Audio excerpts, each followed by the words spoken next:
Ibu saudara-saudari yang terkasih dalam Kristus, salam sehat, salam sejahtera untuk kita semua.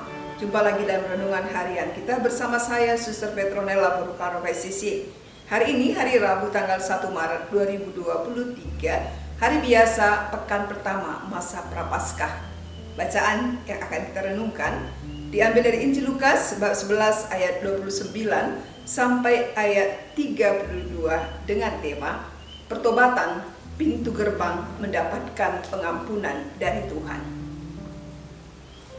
Ketika orang banyak mengerumuninya, berkatalah Yesus, "Angkatan ini adalah angkatan yang jahat.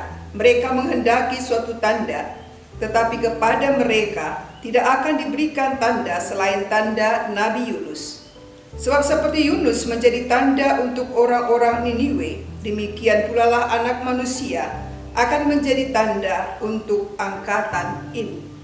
Pada waktu penghakiman, ratu dari selatan itu akan bangkit bersama orang dari angkatan ini, dan ia akan menghukum mereka.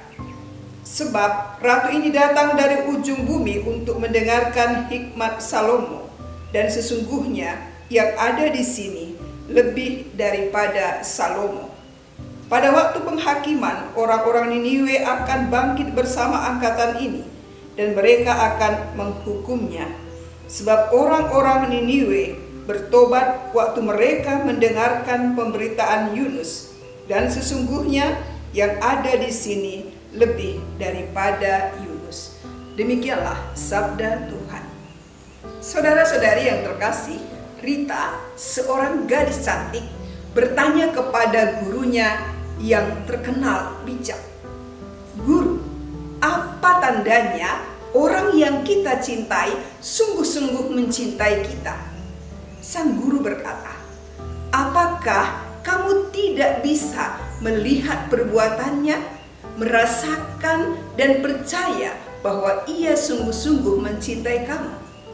Kalau dia selalu bisa menjadi pendengar yang baik dan selalu terbuka menerima pendapatmu, meskipun dia juga tidak selalu sepaham dengan semuanya, itu sudah jadi tanda kalau ia peduli padamu.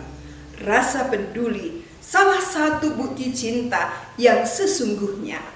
Dia tidak hanya mengungkapkan cinta dengan kata-kata, tetapi dengan tindakan nyata. Seperti selalu menelpon, menepati janjinya. Jadi orang yang pertama yang mengambil tindakan untuk menyenangkan hatimu, dan jadi orang pertama yang bisa diandalkan. Semua itu adalah tanda kalau ia mencintaimu. Saudara-saudari yang terkasih, dalam bacaan Injil yang kita dengar, ketika orang banyak mengerumuni Yesus, ia berkata, "Angkatan ini adalah angkatan yang jahat. Mereka menghendaki suatu tanda, tetapi kepada mereka tidak akan diberikan tanda selain tanda Nabi Yunus." Meminta suatu tanda kepada Yesus berarti meminta apa yang bisa menjadi dasar dan alasan bagi mereka untuk percaya kepadanya. Biasanya, tanda yang diminta adalah perbuatan-perbuatan besar yang menunjukkan kemahakuasaan seseorang. Meminta tanda kepada Yesus karena ada ketidakpercayaan dan penolakan pada sabda Allah yang dibawa oleh Yesus. Terhadap permintaan ini, Yesus tidak menolak, tetapi Yesus hanya memberi tanda Nabi Yunus. Mengapa tanda Nabi Yunus? Karena sudah begitu banyak tanda sebenarnya yang diberikan oleh Yesus. Tanda yang dimaksudkan oleh Yesus adalah apa yang telah diwartakannya dan apa yang telah dikerjakannya, mujizat-mujizat yang dibuatnya, dan terutama adalah dirinya sendiri. Tetapi mereka tetap tidak percaya. Sudah banyak mujizat yang dibuat oleh Yesus yang lebih besar daripada tanda yang dibuat oleh Yunus, tetapi tidak juga membuat mereka percaya dan bertobat. Justru mereka bertobat karena melihat tanda yang diperlihatkan oleh Nabi Yunus. Saudara-saudari, kepercayaan adalah masalah hati, bukan terutama masalah tanda.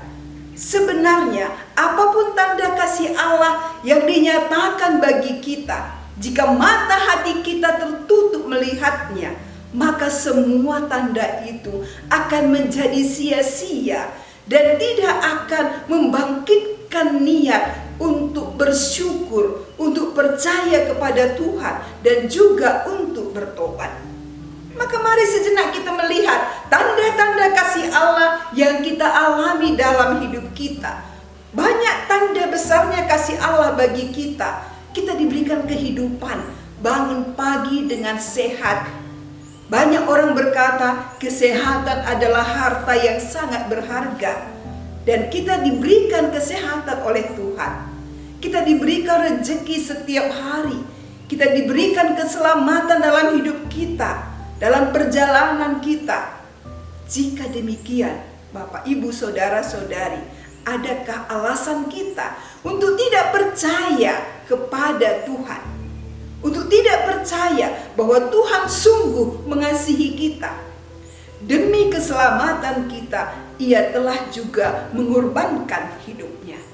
Pertanyaannya bagi kita, beranikah kita juga berkorban demi Tuhan dengan rajin ke gereja, ikut doa lingkungan, memberi waktu 5-10 menit mendengarkan sabda Tuhan yang setiap hari bisa kita dengar dari YouTube Komisi Kerasulan Kitab Suci, menjalin relasi dengannya lewat doa-doa kita.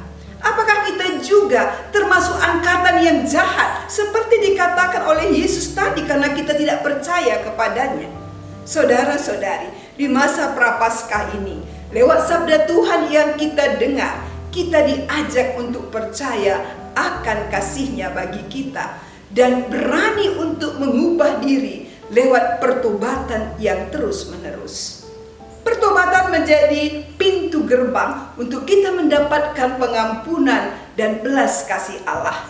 Jika pertobatan menjadi syarat mendapatkan pengampunan dari Allah, maka hal yang tidak bisa kita tunda dan yang harus kita laksanakan, khususnya di masa Prapaskah ini, adalah bertobat.